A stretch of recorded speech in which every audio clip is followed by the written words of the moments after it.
Seraphine had always known her place. She had been told what it was every single day for as long as she could remember. She was an Omega, the lowest rank in the wolf world, the one who served, who stayed quiet, who made sure everyone else was comfortable before she even thought about herself.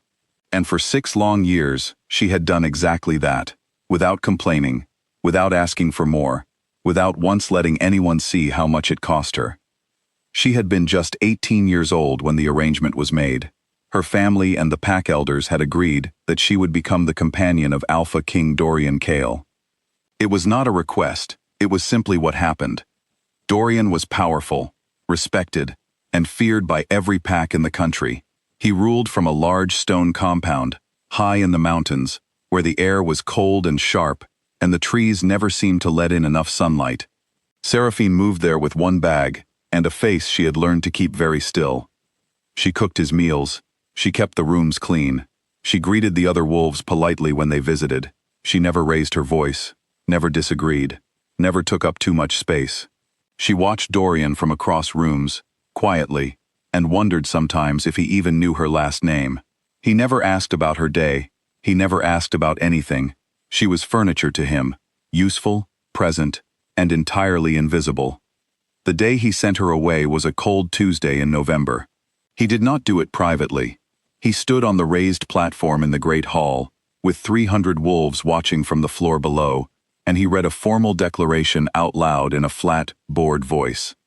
He called her the Omega Consort. He did not say her name once. When it was over, 2 large enforcers walked her to the gate and handed her a single bag, the same one she had arrived with 6 years earlier.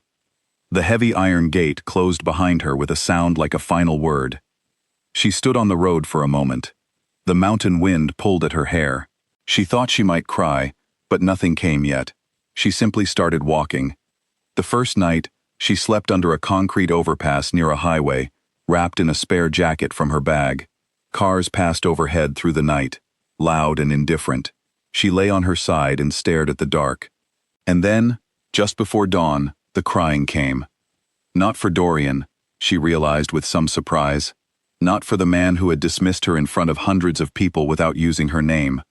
The tears were for herself. For the 6 years she had poured into a life that was never going to see her.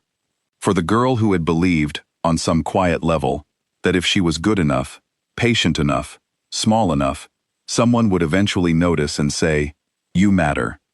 When the sun came up, she wiped her face and took stock of what she had. $400 in cash, a change of clothes, a small notebook with nothing written in it yet, and a wolf form she had not shifted into in almost 2 years, because Dorian had once said her shifting was disruptive to the household. She shifted now, right there on the roadside, and she ran. She had forgotten how it felt.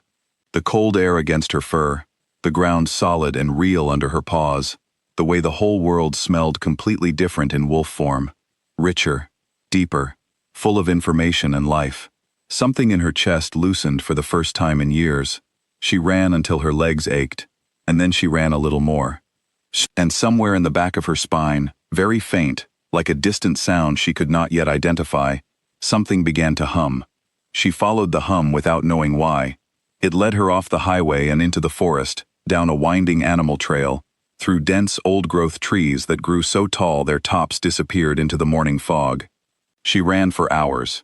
When she finally slowed, she was standing at the edge of a valley she had never seen before but somehow recognized. A wide, quiet space, ringed by ancient firs, with a natural hot spring steaming gently at its center, the water pale blue and perfectly still. A woman was sitting on a flat rock beside the spring. She was very old, with white hair and a face that had seen a great deal of weather. She looked up when Seraphine stepped into the clearing, still in wolf form, still breathing hard, and the woman sat down slowly on the ground, as if her legs had given out from simple relief. "I have been waiting 60 years, the old woman said softly. "I was beginning to think you were only a story." Her name was Marin. She was the last surviving elder of a lineage so old that most wolves had forgotten it existed. She had spent her whole life in that valley, alone, keeping the knowledge she carried safe until the right moment, and she had known, from the signs passed down through her bloodline, that someone would come. She had just not known when. Over the weeks that followed, Marin taught Seraphine things that no one had ever told her, things that had been quietly buried by the very people who would lose power if the truth was known. She told Seraphine about the Sovereign Omega, a figure from the oldest records of wolf history, someone who appeared once in many generations, carrying a rare gene that was different from anything found in alphas or betas or ordinary omegas.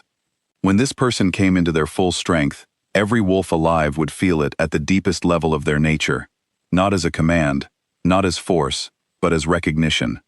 The way all living things recognize the moon.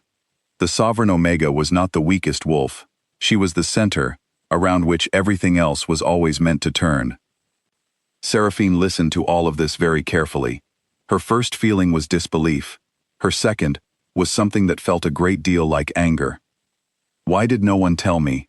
she asked one evening, sitting beside the spring with her knees pulled to her chest. Marin looked at her with kind, steady eyes. "Because the people who knew were the ones who needed you not to know. The moment of full awakening did not come during a ceremony or under a full moon. It came on an ordinary afternoon when Seraphine was splitting firewood at the edge of the valley. 3 wolves appeared at the tree line, thin, exhausted, their ears low. They had come from a small rural pack far to the south, fleeing an aggressive alpha who had taken their land by force. They were looking for shelter. Seraphine set down her axe and stepped toward them. All 3 wolves dropped to their knees at exactly the same moment. It was not something she had asked for. It was not performance or politeness. It was something older than any rule any alpha had ever written. An instinct so deep it bypassed every thought. Their bodies recognized her before their minds could ask why. The hum in Seraphine's spine that had been building for weeks became, in that instant, something enormous and steady. It filled her completely, like a room filling with warm light. The Sovereign Omega gene had activated. Word spread the way important truths always do, quietly at first, then faster and faster until it could no longer be contained. Omegas in distant packs felt a pull they could not name, and began leaving, following it across hundreds of miles to the valley. Betas arrived next, drawn by the same pull, offering their skills and their loyalty without being asked. Even some alpha-ranked wolves, who by nature resisted any pull they had not chosen, found themselves walking toward the valley with a feeling they could only describe as coming home. Seraphine welcomed all of them. She did not build a throne. She built a kitchen first, then more shelters, then a council space where everyone had a seat and every voice had a turn. Marin sat in the corner of every meeting, watching with quiet satisfaction. 6 months after the day at the gate, Dorian came. He did not arrive with soldiers or demands. He arrived alone, on foot, looking like a man who had not slept well in a long time. 3 of his most trusted packmates had already left for the valley, without telling him why. They simply felt they had to go. His own authority had been slowly softening at the edges, and he did not understand what was happening, or how to stop it. He stood at the far edge of the valley clearing, and saw Seraphine across the open ground. She was standing with a group of wolves from 4 different territories, listening to someone speak. She looked calm. She looked steady. She looked completely at home in herself in a way she had never looked in 6 years under his roof. Dorian took 1 step forward, and something inside him, something he had never felt before, something that lived far below his rank and his title and everything he had built, simply and quietly folded. His knee touched the ground before he had made any decision to kneel. Seraphine saw him. She walked over without hurrying. She stopped a few feet away and looked at him for a long moment. "You can stand," she said. "I am not interested in submission. I never was." He stood. He looked at her, and then, for possibly the first time in his life, Dorian Kale did not speak first. What came next was not an argument or a triumph. It was a conversation, long and honest, and at times, uncomfortable. He asked her what she wanted. She told him plainly. Not revenge, not his territory. Not him. She wanted a new system. She wanted every Omega across North America recognized under a law that protected them, not as lesser wolves to be assigned and dismissed, but as full members of pack society, with legal standing, legal voice, and legal protection. She wanted the practice of forced arrangements abolished. She had already written the framework, with Marin's help, in the small notebook she had carried since the night she walked away from the gate. Dorian was quiet for a long time after she finished. Then he said, "I do not know how to build any of that." Seraphine nodded once. "I know," she said. "That is why I am not asking you to lead it." Over the following year, the Continental Wolf Accord was built, not by one powerful wolf at the top, but by a council of representatives from every territory, with Omegas holding permanent seats and the power to say no. The old title of Alpha King was dissolved. The valley became the official seat of the new governance. Packs that had lived in fear of larger and more aggressive territories began, slowly, to breathe differently. Maren lived to see the first meeting of the full council. She sat in her usual corner, watching the room fill with wolves who had never before been given a chair at any table. She passed away 3 weeks later, quietly, in her wolf form beside the hot spring, with the steam rising around her and the trees standing tall overhead. She went with a look on her face that Seraphine would spend years trying to find a word for, and finally decided the closest word was simply satisfied. 3 years after the day she walked out through that iron gate with one bag and $400, Seraphine was 27 years old and running the Valley's coordination office 4 mornings a week.